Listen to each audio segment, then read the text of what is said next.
Hello friends, welcome to steno life. আজকে আমরা new এরা বইয়ের চ্যাপ্টার 3 সম্পর্কে জানব। আগের দিন আমরা জেনেছিলাম চ্যাপ্টার 2 সম্পর্কে। এখানে আমরা 8টা কনসোনেন্ট স্ট্রোক পেয়েছিলাম। সেগুলো কি কি ছিল?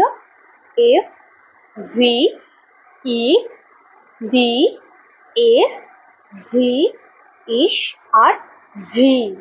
এই 8টা কনসোনেন্ট স্ট্রোক কিন্তু আমরা আগের দিন পড়ে ফেলেছি। আজকে আমরা বাকি আরো কয়েকটা, এখানেও মোটামুটি 8টাই আছে, এই 8টা কনসোনেন্ট স্ট্রোক আমরা জানব। আজকের এই 8টা স্ট্রোককে আমরা দুটো ভাগে ভাগ করেছি। একটা হলো ফরওয়ার্ড স্ট্রোক আর একটা হলো আপ স্ট্রোক। এই দুটো ভাগে আমরা এই 8টা কনসোনেন্ট স্ট্রোককে ভাগ করে নিয়েছি। ফরওয়ার্ড স্ট্রোক কি না, যেই স্ট্রোকগুলো লিখতে আমাদের সামনের দিকে এগোতে হচ্ছে। তোমাদের হয়তো মনে আছে যে আমরা যখন পি, বি, টি, ডি, জে এগুলো লিখেছিলাম, তখন আমাদের স্ট্রোকগুলো লিখতে গিয়ে উপর থেকে নিচের দিকে যেতে হয়েছে, বিভিন্ন দিকে উপর থেকে নিচের দিকে যেতে হয়েছে। আজকের স্ট্রোকগুলোতে আমাদেরকে পেছন থেকে সামনের দিকে এগোতে হচ্ছে, এইভাবে এইভাবে। তাই এই স্ট্রোকগুলোকে আমরা ফরওয়ার্ড স্ট্রোক বলছি। আর এর পরের স্ট্রোকগুলোকে দেখো, এই পরের স্ট্রোকগুলোকে আমরা নিচ থেকে ওপরের দিকে লিখছি। আজকে আমরা প্রথমে শিখব কি কে স্ট্রোক। আমরা যেখানে যেখানে ওয়ার্ডের মধ্যে ক বা কে এর উচ্চারণ পাবো, সেখানে সেখানে আমরা এই কে স্ট্রোকটাকে লিখব। এখানে দেখো কিছু ওয়ার্ডস দেওয়া আছে, কেন, লিক, কাম। এখানে দেখো সি, সেটার উচ্চারণ যখন কে হচ্ছে তখনও আমরা কিন্তু এই কে স্ট্রোকটাই দিচ্ছি। তো একই কথা আবারও বলবো যে আমরা কিন্তু লেখার সময় লেটার দেখব না, আমরা কিন্তু তার সাউন্ড যেটা হচ্ছে সেই সাউন্ডটাকে দেখে কিন্তু আমরা লিখব।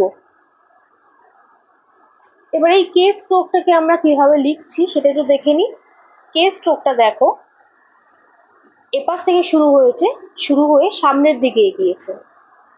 তো কে স্ট্রোকটাকে আমরা যখন লিখবো তখন আমরা পেছন থেকে শুরু করে সামনের দিকেই এগোবো। তোমরা এখানে দেখতে পারবে কে স্ট্রোকটা একটু লাইট আর গে স্ট্রোকটা একটু ডিপ করে লেখা আছে। তাই কে যখন লিখবো তখন কিন্তু আমরা এরকম ভাবে লাইটলি লিখবো, এখান থেকে শুরু করে সামনের দিকে সোজা ছোট করে একটা দাগ। এটা কিন্তু পি আমরা যেরকম যতটুকু লেন্থে লিখেছিলাম সেটা তো লাইনের সঙ্গে ওপর থেকে নিচে লিখেছিলাম, কিন্তু কেটা কিন্তু আমরা লিখবো লাইন বরাবর। যেহেতু আমাদের বুঝতে একটুখানি অসুবিধা হয় যদি লাইনের ওপরে আমি কে লিখি, তাহলে লাইন আর কে তো একই হয়ে গেল। তো কোথায় কে লিখেছি না গে লিখেছি না কি লিখেছি কিছু তো বুঝতে পারবো না।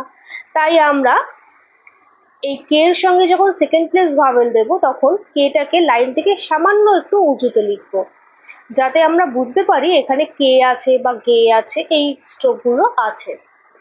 যখনই আমরা এই ধরনের কোনো স্ট্রোক লিখবো যেগুলো লাইনের সঙ্গে বরাবর হয়ে যায়, সেগুলোকে একটুখানি সামান্য একটু উঁচুতে লিখবো, একদম অনেকটা উঁচুতে লিখবো না, তাহলে আমাদের কিন্তু স্ট্রোক বুঝতে ভুল হবে। আমরা সামান্য একটু উঁচুতে লিখবো। এবার দেখো গে, আমরা যেভাবে কে লিখেছিলাম ঠিক সেভাবেই আমরা কিন্তু গে কেও লিখবো, শুধু কে একটুখানি লাইট ছিল আর গে একটুখানি হেভি। তো আমরা যেভাবে লিখবো, এই একটুখানি চেপে লিখবো গে গে গে, এভাবে আমরা গে লিখবো। এবং আমি যেভাবে প্রতিবার স্ট্রোক লেখার সময় মুখে বলে বলে লিখছি, তোমরাও কিন্তু বাড়িতে সেভাবেই মুখে বলে বলেই লিখবে, এইভাবেই প্র্যাকটিস করবে, তাহলেই কিন্তু তোমাদের প্র্যাকটিসটা ঠিকঠাক হবে এবং এরপরে তোমাদের এই স্ট্রোকগুলো মাথায় একদম বসে যাবে। আর যদি সেভাবে না করো তাহলে কিন্তু জিনিসগুলো মাথায় বসতে সময় লাগবে। যেহেতু এটা একদমই একটা নতুন সাবজেক্ট এবং এটা একদমই একটা অন্যরকম সাবজেক্ট, তো এটাকে নিয়ে তোমাদের একটুখানি বেশি চর্চা করতে হবে, যাতে জিনিসগুলো তোমাদের মাথায় দারুণভাবে বসে যেতে পারে। এরপর দেখো এম, কে, গে, এগুলো কিন্তু ছিল স্ট্রেট, কিন্তু এমটা একটুখানি স্লাইটলি কার্ভ। আমরা যদি একটা সার্কেল আঁকি, এই সার্কেলের এই যে এই সাইডটা, এটাকে যদি আমি উল্টে দিই বা এই সাইডটা আমি যদি বলি, এই সাইডটা হচ্ছে এম, এরকম। এটা হচ্ছে আমার এম, এম, এম, এম, এটা হচ্ছে আমার এম। এই এমটাও কিন্তু একটা লাইট স্ট্রোক এবং এটাও একটা ফরওয়ার্ড স্ট্রোক, দেখো পেছন দিক থেকে সামনের দিকে আসছে। এরপরে এন, এনটা কিন্তু এম এর ঠিক উল্টো, মানে এম যদি এরকম হয়, এটাকে ঠিক উল্টো দিলে এরকম হচ্ছে এন। এনটাও কিন্তু আমাদের একটা light stroke. N, N, N, এটা হচ্ছে আমার এন।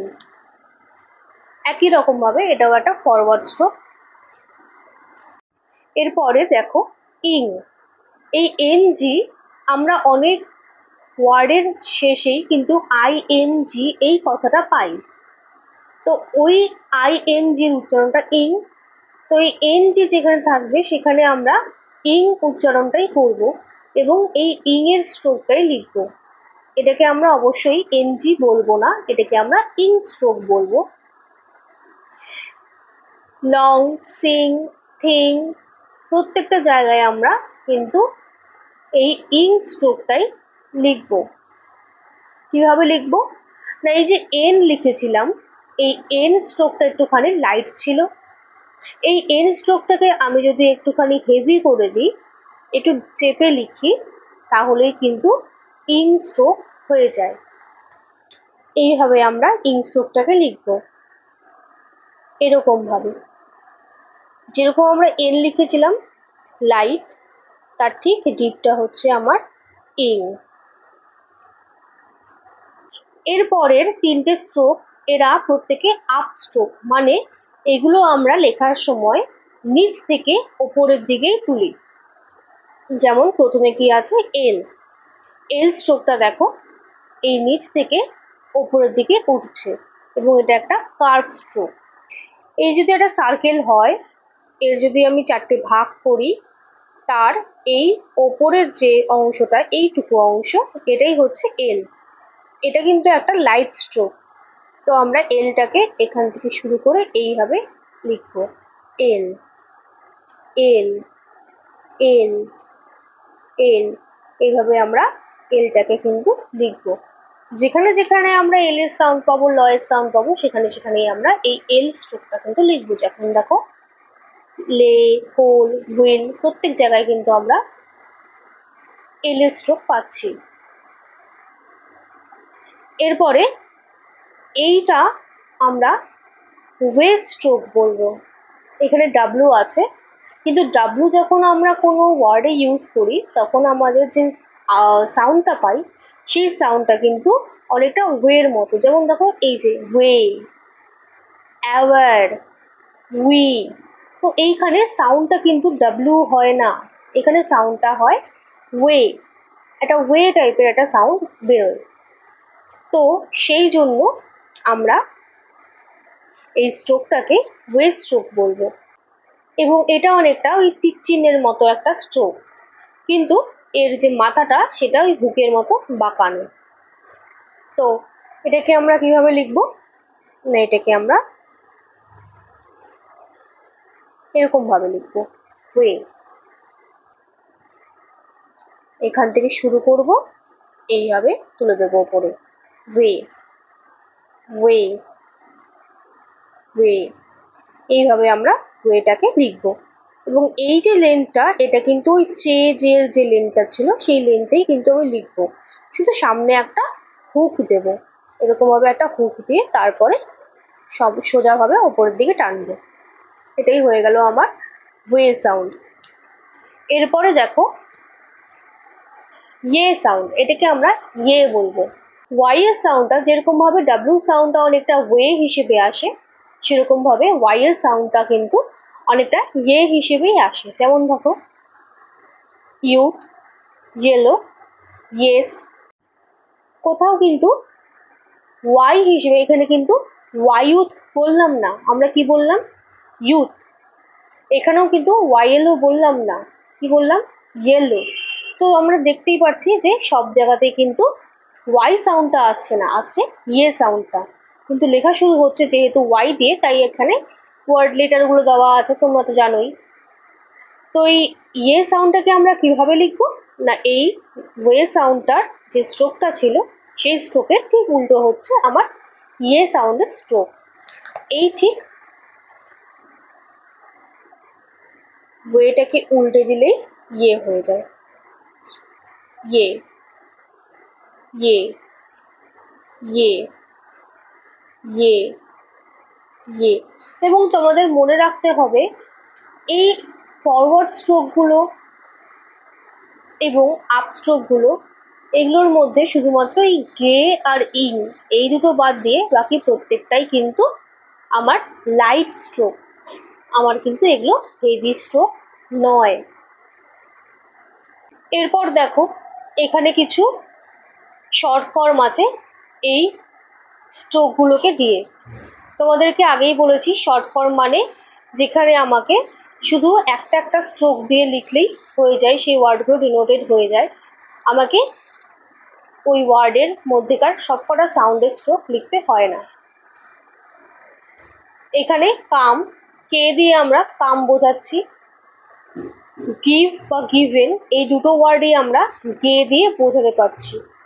এবং এগুলো দেখো প্রত্যেকটাই কিন্তু এই লাইনটার সঙ্গে মিশে রয়েছে, মানে এগুলো প্রত্যেকটাই কিন্তু এই লাইনের ওপর লেখা হবে। আমি তোমাদেরকে যেভাবে লেখানো শিখিয়েছি যে লাইন থেকে সামান্য একটু উপরে লিখবে, তবেই বোঝা যাবে যেগুলো লাইনের ওপরে আছে সেভাবেই তোমরা লিখবে। হিম, এটাও তাই, এটাও লাইনের ওপরেই আছে। এম দিয়ে আমরা হিমটাকে বোঝাচ্ছি, ইং দিয়ে আমরা থিং বোঝাচ্ছি, এল দিয়ে আমরা লর্ড বোঝাচ্ছি, এবং ওয়ে দিয়ে আমরা উই বোঝাচ্ছি। তো আজকে তোমাদেরকে এই 8টা স্ট্রোক সম্পর্কে শেখালাম। তোমরা বাড়িতে এগুলো প্র্যাকটিস করো, তার সঙ্গে সঙ্গে এই শর্ট ফর্মগুলো প্র্যাকটিস করো। অন্তত 20 থেকে 30 বার তোমরা এই জিনিসগুলোকে প্র্যাকটিস করো। তারপরে পরের দিন আমি তোমাদেরকে এই ওয়ার্ডগুলো কিভাবে লিখতে হয় সেটা দেখিয়ে দেবো। তাহলে আজকে এই অবধি থাক। তবে যাবার আগে একটা ইম্পর্টেন্ট কথা তোমাদের সঙ্গে শেয়ার করি। তোমাদের যদি কারোর এই বইটি কিনতে হয়, পিটম্যান নিউ এরা শর্ট হ্যান্ড বুক, তাহলে সে কিন্তু অ্যামাজনে বা ফ্লিপকার্টে এই বইটির খোঁজ করতে পারো। এবং এই পেন্সিল, এই অপ্সরা শর্ট হ্যান্ড পেন্সিল, এটা আমি ইউজ করি। এই পেন্সিলটি তোমরা অনলাইনে পেয়ে যাবে, অথবা তোমাদের কাছাকাছি যদি কোনো বুক শপ থাকে সেখানে তোমরা এইগুলোর খোঁজ করতে পারো। যদি না থাকে তাহলে তাদেরকে যদি তোমরা অর্ডার দিয়ে আসো, তারা হয়তো এনে দিতে পারবেন। তাহলে আজকের মতো এখানেই শেষ করছি। সকলে ভালো থাকবে, সুস্থ থাকবে, এবং ভিডিওটি পছন্দ হলে একটা লাইক, কমেন্ট এবং তোমাদের বন্ধুদের মধ্যে শেয়ার করে দেবে। আর যারা সাবস্ক্রাইব করোনি তারা সাবস্ক্রাইব করে দেবে। তাহলে আজকের মতো টাটা সবাইকে।